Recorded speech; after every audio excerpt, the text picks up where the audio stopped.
bu dee abonné go ci sunu page bi mën ngaa bës foofu ñu bind s'abonner nga bësaale cloche boobu ngir ngay mën di am sunu yeneen i notification wala saa sunu dugalee beneen vidéo bu bees.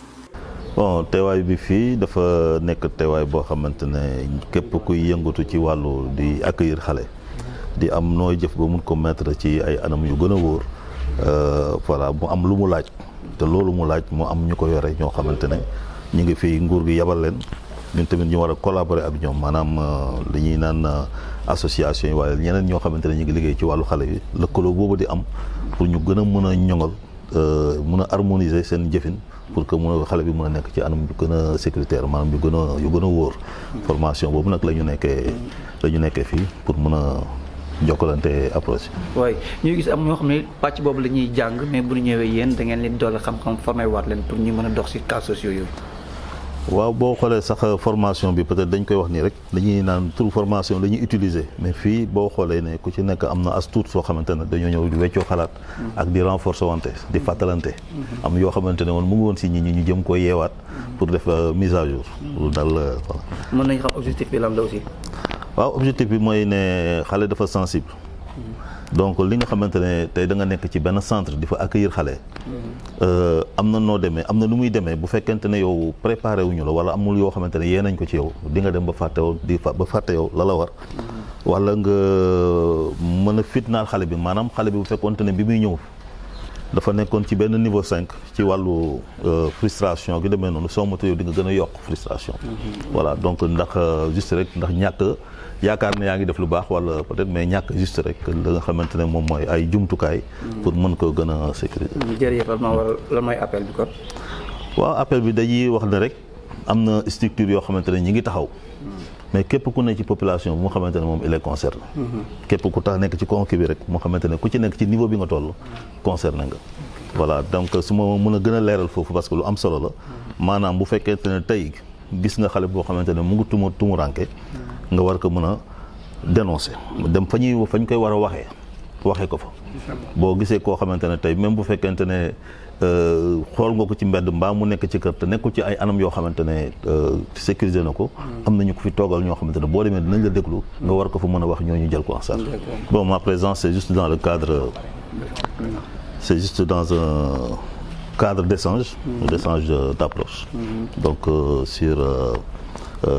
l'accueil des enfants donc dans les institutions. Vous pouvez dire l'appel. Vous dites? L'appel c'est quoi? L'objectif c'est quoi? Bon, l'objectif c'est juste harmoniser nos approches, par rapport à la prise en charge de cet enfant-là qu'on accueille dans nos structures. Et souvent en pensant qu'on le fait bien, on le fait très mal et qui peut vraiment impacter négativement sur l'enfant et sur le travail aussi que voilà, les autres vont faire. jotaayu weccoo xalaat la si ñi nga xam ne ñoo nekk structure yi nga xam ne ñooy accueillir ay xale yoo xam ne dafa nekk si ay jafe-jafe bu mun doon ngir delluwaat ko ci sagoom ba delluwaat ko ci société bi loolu mooy soloy waxtaan bi dajee borom xam-xam yooyu ak borom ñi nga xam ne ñooy weccoo boobu liggéey ñu xool naka la ñuy gën a defaraat liggéey bi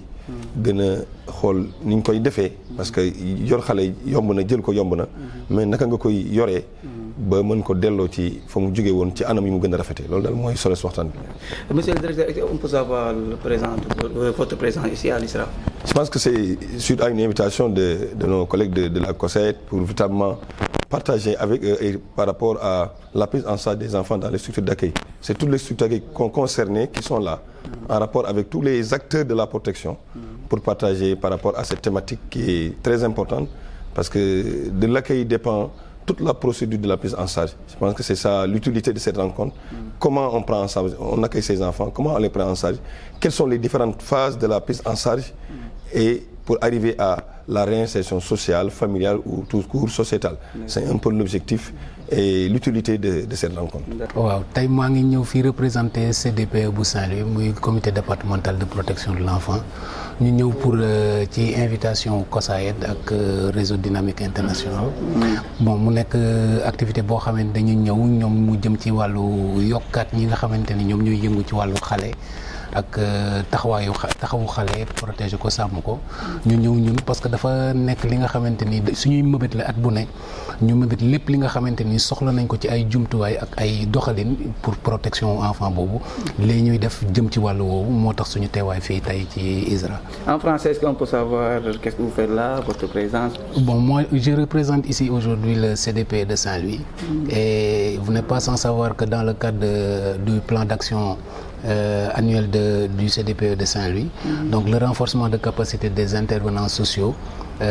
qui interviennent dans la protection de l'enfant est un des axes majeurs dans ce plan d'action-là. Et donc cette activité rentre dans ce cadre de ce plan d'action et c'est la raison pour laquelle aujourd'hui nous sommes présents à cette activité. Ok, merci. bu dee abonné go ci sunu page bi mën ngaa bës foofu ñu bind s'abonner nga bësaale cloche boobu ngir ngay mën di am sunu yeneen i notification wala saa sunu dugalee beneen vidéo bu bees.